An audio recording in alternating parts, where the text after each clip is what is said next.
Hello friends. Goa Bharat का एक बहुत छोटा राज्य, संविधान के अनुच्छेद 371 आई में विशेष राज्य का दर्जा भी मिला हुआ है।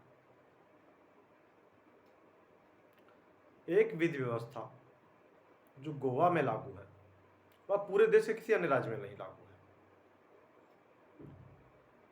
मैं आपको आज बताता हूं गोवा के बारे में कुछ विशेष तथ्य, इसे ध्यान से सुनिएगा। 15 अगस्त 1947 को पूर्ण भारत आजाद हो गया था, लेकिन कुछ उपनिवेश और राज्य रह गए थे जो स्वाधीन नहीं हुए थे। गोवा भी उनमें से एक था।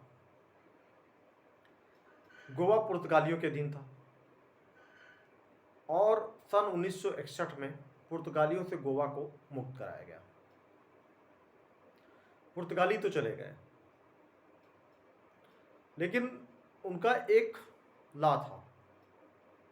1867 में बनाया गया पुर्तगाली सिविल कोड,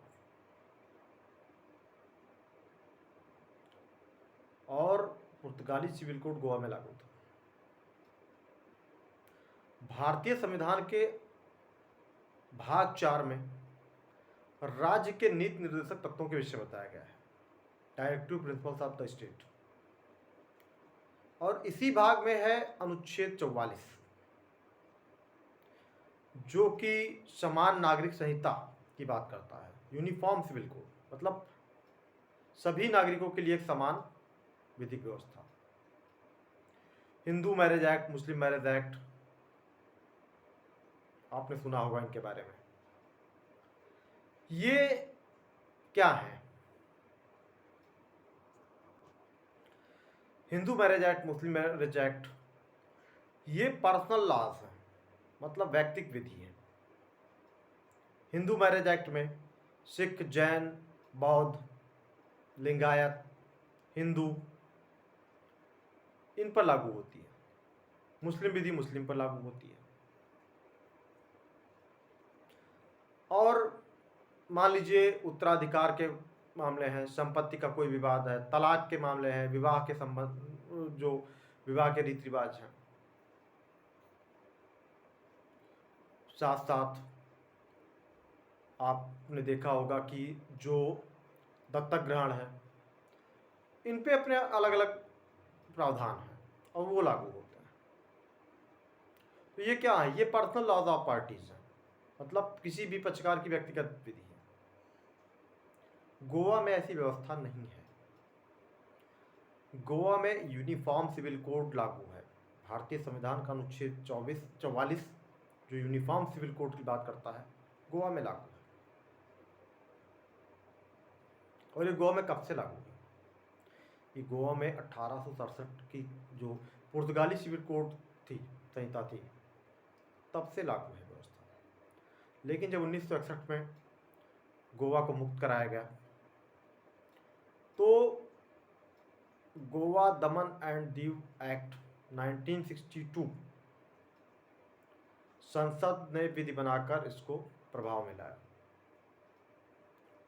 लेकिन पुर्तगाली सिविल कोड में जो एक व्यवस्था थी, यूनिफॉर्म सिविल कोड, उसको बरकरार रखा और गोवा में आज भी बरकरार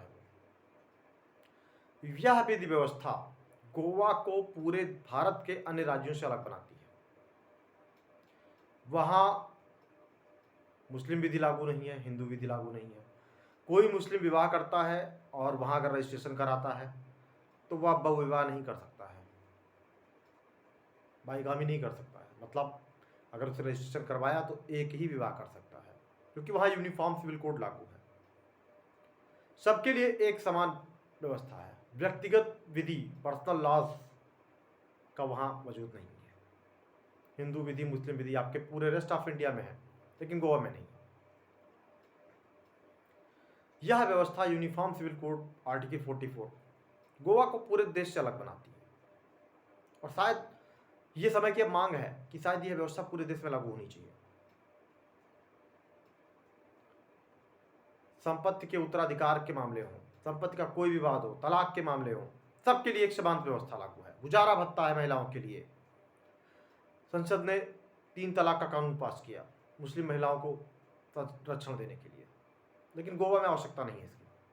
वहाँ पहले से ही महिलाओं के अधिकार संरक्षित सुरक्षित है। 2019 में सुप्रीम कोर्ट ने संपत्ति के एक विवाद के मामले में सुनवाई करते हुए भी टिप्पणी की थी कि पूरे देश में यूनिफॉर्म सिविल कोड लागू किया जाए। एक जैसी विधि होगी तो फिर कहीं ना कहीं व्यवस्थाएं सुचारू रूप से चलेंगी।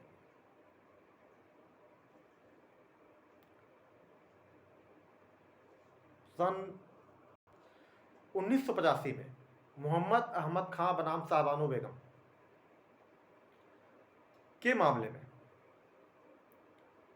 माननीय उच्चतम न्यायालय ने यह विधिक व्यवस्था दी थी कि हाँ, अब पूरे देश में यूनिफॉर्म सिविल कोड लागू किया जाए।